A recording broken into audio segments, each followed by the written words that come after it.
Good morning from the Utah Valley University Office for Global Engagement. I'm your host, Baldomero Lago, and I welcome you today to Global Dialogues.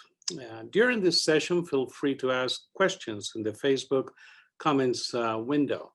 And if time permits, I will address the select few. Today, our distinguished guest is going to be Senator Curtis Bramble. I want you to know that I've already been notified just 5 minutes ago that he's running 5 minutes late, but there's not a problem with that. He's actually being sworn in today as the senator at the state capitol. As some of you may know, today is the first day of the legislative session in the state of Utah, and all representatives as well as senators are convening this morning as they're being sworn in. And he wanted to participate. He wanted to be with us this morning. And of course, we're facilitating whatever it takes to make this thing happen. So he will be joining us shortly. And in the meantime, I'll be giving you a brief introduction of some of the things that are planning to come in the few days and in upcoming global dialogues, as well as taking action programs. So just to give you an idea, next Tuesday, at the same time, we will be hosting the Honorable Anne Lair. She is the Consul of France, and she will be with us to speak on France and tell us what's happening in regards to current political situations, economic situations, and of course, we're talking about COVID as well. So France is our next week's topic.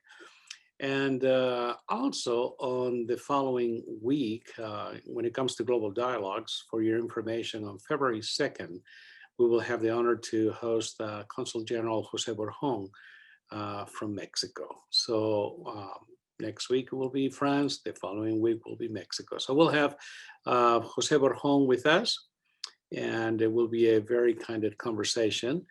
And we're looking forward to having him through our program, through our global dialogues. Following that, on February 9th, we'll be having the executive director for the Utah Council for Citizens Diplomacy. Her name is Felicia Maxfield Barrett, and she will be joining us to talk to us about this great organization known as UCCD, Utah Council of Citizens Diplomacy, and the great efforts on outreach that they do within our own community. I think it'll be a good opportunity for everyone to know what UCCD is all about and to get a little better acquainted with the executive director, Felicia. On February 16th, we'll be honored to have a professor of law and also the director of international relations for the prestigious University of Deusto in Bilbao, Spain, Dr. Íñigo Arbiol Orñate. He will be joining us to talk about sustainable development. What is the university is doing there? University of Deusto is one of the top universities in Spain, in the Kingdom of Spain. It's probably considered a rank between number 2 or 3 within the nation. So it will be a great opportunity for us to become a little bit familiar about what this private academic institution they're doing there in the Basque region of Spain. And we will have in February 23rd, Mr. Carl Bowman. Carl Bowman, he is the director at the state level at the Board of Education for the dual language immersion programs. So Mr. Bowman actually will be joining us on February 23rd. And on March 2nd, and I'll stop there, on March 2nd, we will have Christine Hernandez. She just barely retired as the executive director of the Foreign Office Missions in Los Angeles. She has been a deputy, and also she has been a member of the U.S. Department of State and has had many opportunities to travel abroad, being abroad, and she finished her tenure as the executive director for the Office of Foreign Missions. That position oversees all the consul generals and dignitaries and ambassadors that actually are from abroad, that are residing in the United States. So she works very closely with all of them. So it will be a good opportunity for us to become familiar with Christine Hernandez, and so she can tell us multiple stories of her experience being abroad as well as being here in the U.S., working very closely with local consul generals and ambassadors. We're waiting for Senator Bramble to come and join us in this moment. And perhaps at this time, what I would do is just to cut time in my introduction, I will let everyone know who Senator Bramble is. Just as a brief introduction, he's a certified public accountant who represents the 16th Senate District in Provo. He was first elected in the year 2000, and this past election was re-elected again. Senator Bramble has served as the Senate Majority Leader and also as the President of the National Conference of State Legislatures. So he has been in the system for quite some time.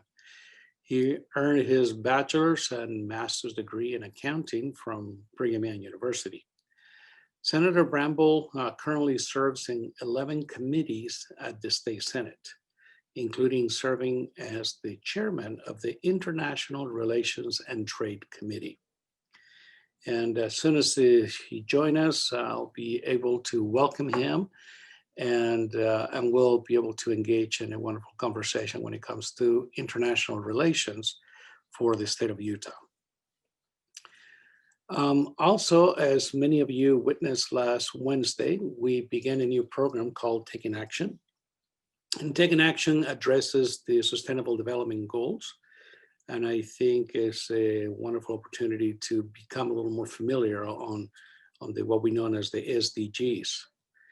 And next week, we'll be working on building cities, sustainable cities and communities. That's goal number 11. And we'll have a wonderful panelist, former mayor of Salt Lake City, Jackie Biskupski, will be joining us, as well as Dr. Hillary Hargriford. She'll also be with us, and one UVU student, Reagan, she will be joining us as well. So on the following 2 weeks, because the Taking Action goes every other week, on the SDG 13th, we'll be discussing on February 10th, and SDG 13 is on climate action. So we'll have John Trosh from the Energy Department at the state level, as well as Dean Danny Horns from UVU, will be accompanied by another student as well.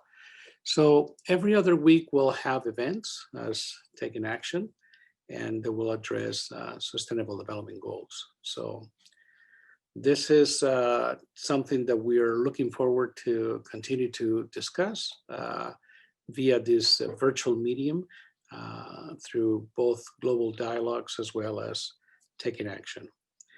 So as I mentioned, we continue to wait for Senator Bramble, and as soon as he joins us, we'll welcome him and we'll begin our discussion in this program.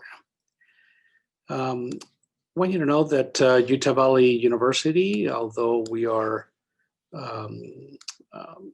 abiding by all the current guidelines related to COVID, but from our office, we continue to promote global engagement, global understanding, and we are able to facilitate programs such as this one, like Global Dialogues, to continue the conversation and to inspire young students as well as any community members to become more globally engaged and to be aware of what's taking place around the world.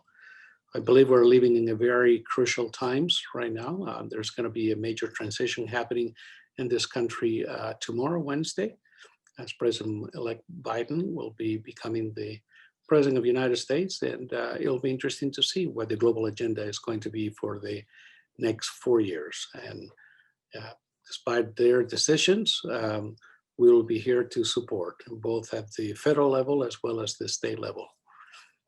This morning, as I visited with Senator Bramble early this morning, he indicated that there's a lot to do when it comes to global engagement, even in the state of Utah.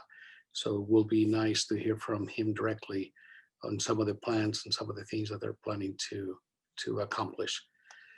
As I mentioned, today is the first day of the legislature, and I know they're busy, and it's a very exciting day for everyone up at the Capitol here in Salt Lake City. And as I indicated, he should be with us shortly. Our office, the Office for Global Engagement, besides working on promoting these global dialogues and so forth, we also promote travel abroad through our study abroad programs. And currently we have 14 programs scheduled to travel, hopefully during summer, if COVID permits, and if the pandemic numbers become a little more at ease and individuals will be able to travel. If they're not able to travel, I guess we won't be able to visit some of these nations. But if everything comes along, will be great. And we now have Mr. Senator Bramble with us. Good morning, Senator. Can you hear me? Good morning. I apologize. I was informed as I was arriving at the Capitol that I had to take a role in the commencement exercises convening the legislative session. I still haven't performed my role yet, but hopefully we'll get done with this and I can still do it. So I apologize. That was unexpected.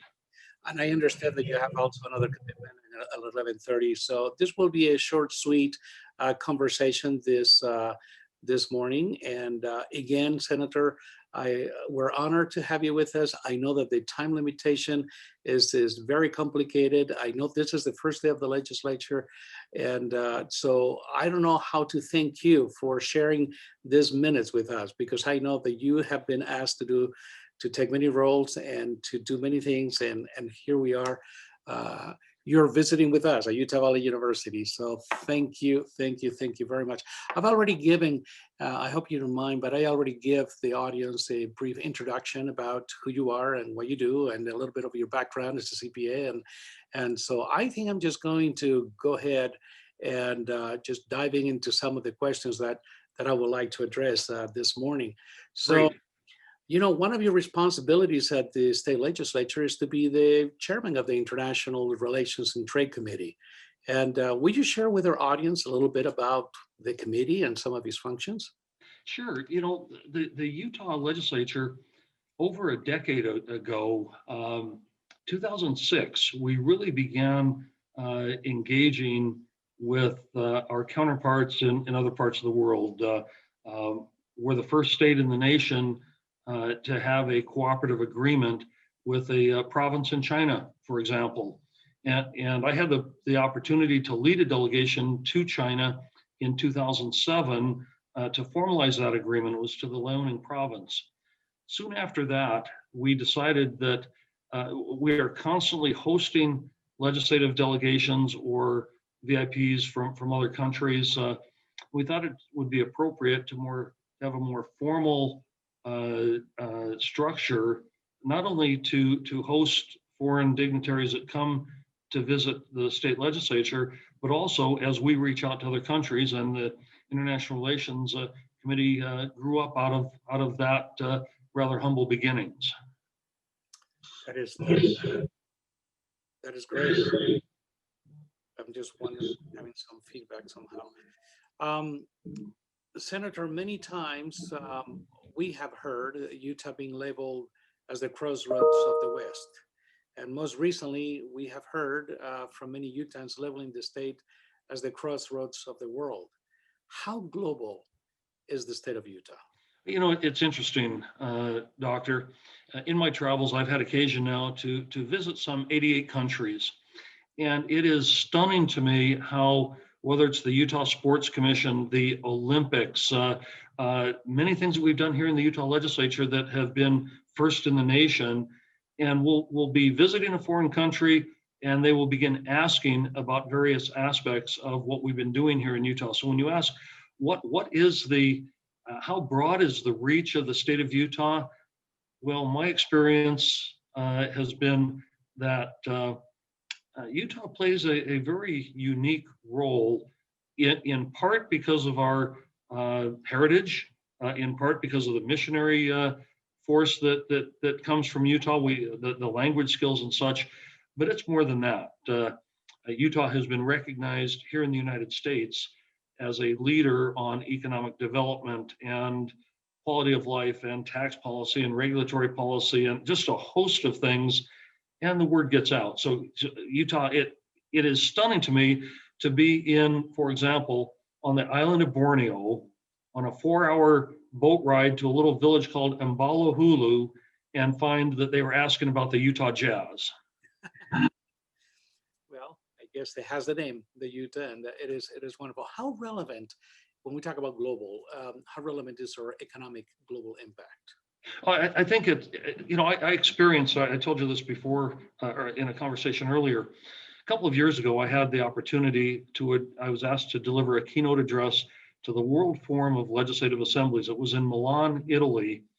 And the topic that they asked me to address was, how could Utah, this was soon after the Great Recession of 2010 and 11, how could Utah have come out of that so healthy, economically healthy, and the vitality of our economy?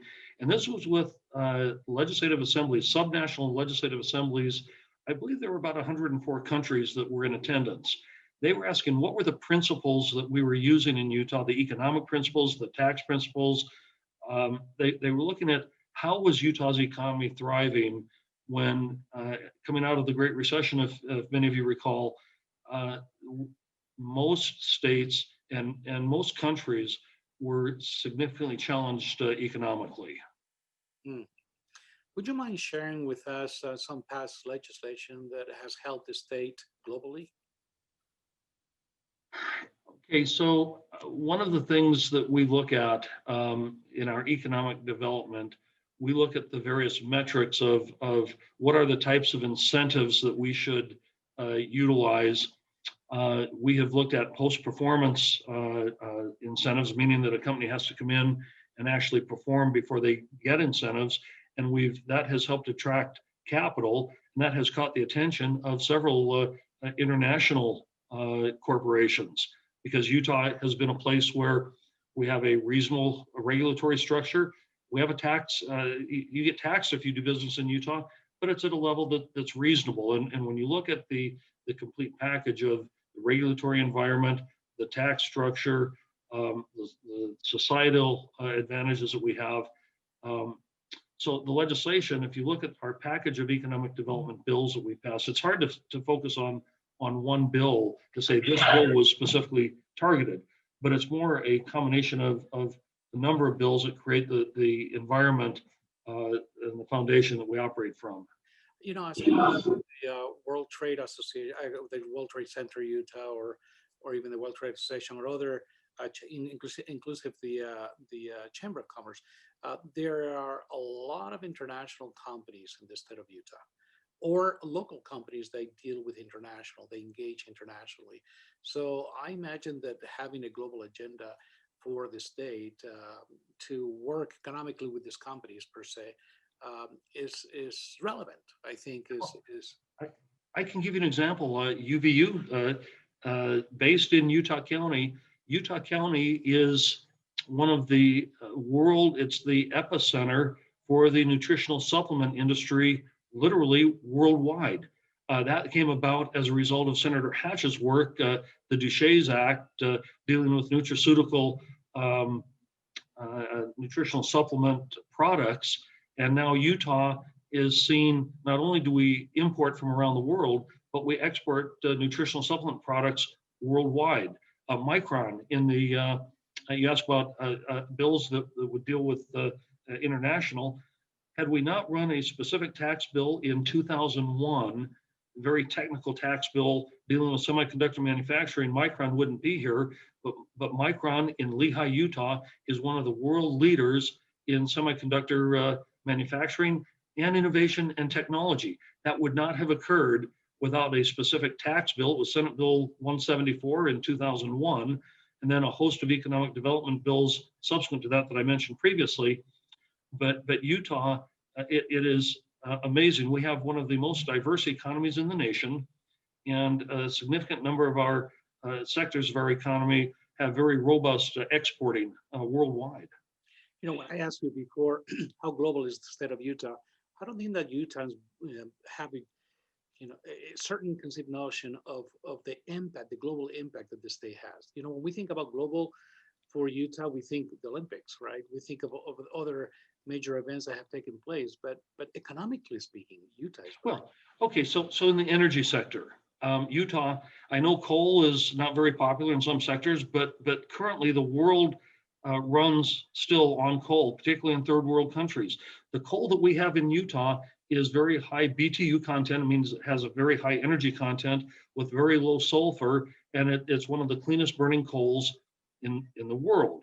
You look at what happens with Kennecott copper. You look at a host of our industries, and you find that their markets, keep in mind, Utah with 3.1, 3.2 million, and we'll see what the census says our population is, we're less than 1% of the population of the United States, which puts us a very, very small fraction of the population, fraction of a percent, a very small fraction of a percent worldwide, and we are punching well above our weight when it comes to economic matters. wow. You know, changing a little bit of topic, we are struggling, we are suffering through this pandemic, and how has COVID affected our global relations as a state? You know, again, Utah, we just heard from the Senate president as he was giving his introductory remarks, Utah has literally the lowest death rate from COVID in the United States. Not per capita, but per infected individual. In other words, our response to COVID, and we have not shut down our economy. We have, since May, we've kept our beauty salons and our restaurants and such open, and yet we have encouraged folks to be responsible, socially distance, wear masks, use hand sanitizer, whatever. COVID has had an impact, no question.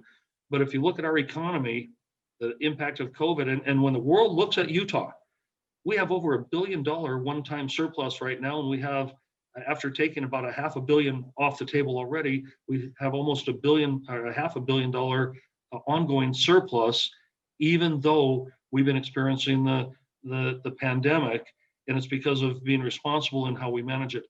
Doctor, they just called me. I apologize, but I have to get back to the floor.